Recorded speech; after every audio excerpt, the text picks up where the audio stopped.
சுடலைத்தான் நான் உனக்கு அம்மா குருதான் நீ எனக்கு சுடலைத்தான் நான் உனக்கு அம்மா வந்தருள் போரிவாயே மகளே வந்தருள் போரிவாயே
இருந்தாலும் அந்த சொத்தையால குழந்தை இல்ல.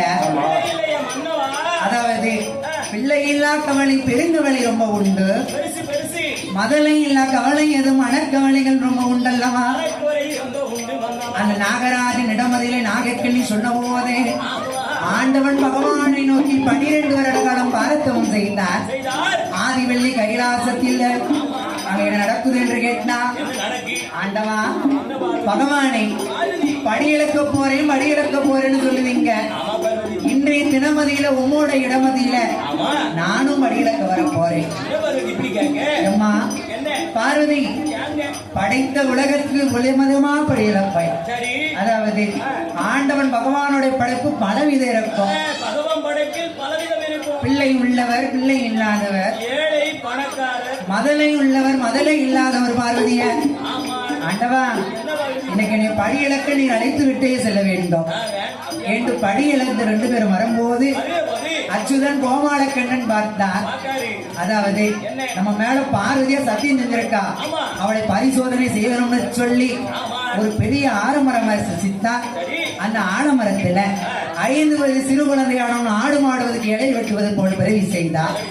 ஆண்டவா அந்த பாடகனை பாருங்க, கொப்பு முறிந்து கீழே விழுந்தா பெசல பிள்ளை இல்லாம போயிருவான, முனிக்கொப்புல இருந்து அடிக்கொப்ப விட்டுதான.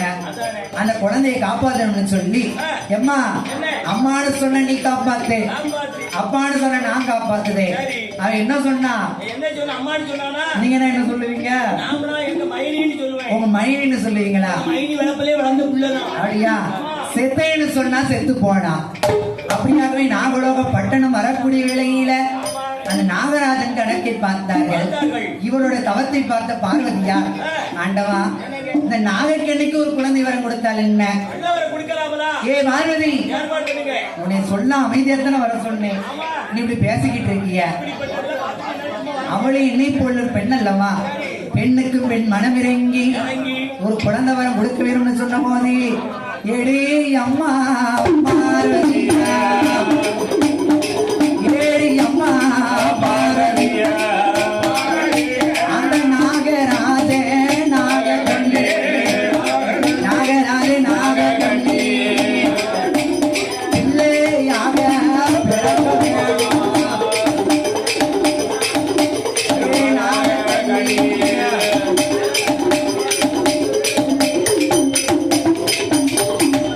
பிள்ளையாக பிறக்க வேணும், இந்த பேருலக காக்க வேணும்.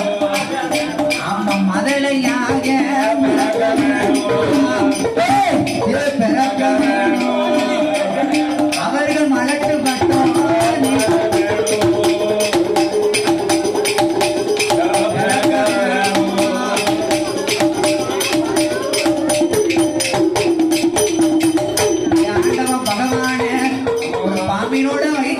பார்வதியை நான் பிறக்க மாட்டேன். ஏ அம்மா 1008 சொருவத்தில அத சொருவம் எடுத்து 8 கணத்தில் அடைபட்டு என்று சொன்னா 48 நாள் ஒரு மண்டலம், 21 நாள் அரைமண்டலம். 8 கலசத்தில் யாரார் வந்து பிறக்க போகிறான்னு கேட்டா, ஏனே 41 நாளையில நல்ல சுமார் ஏகத்தோரே கலசத்தீர அவன் வருவானா வருவானா அவ தருவானா. ஏ உச்ச சக்தி பார்வதியா தருவானா.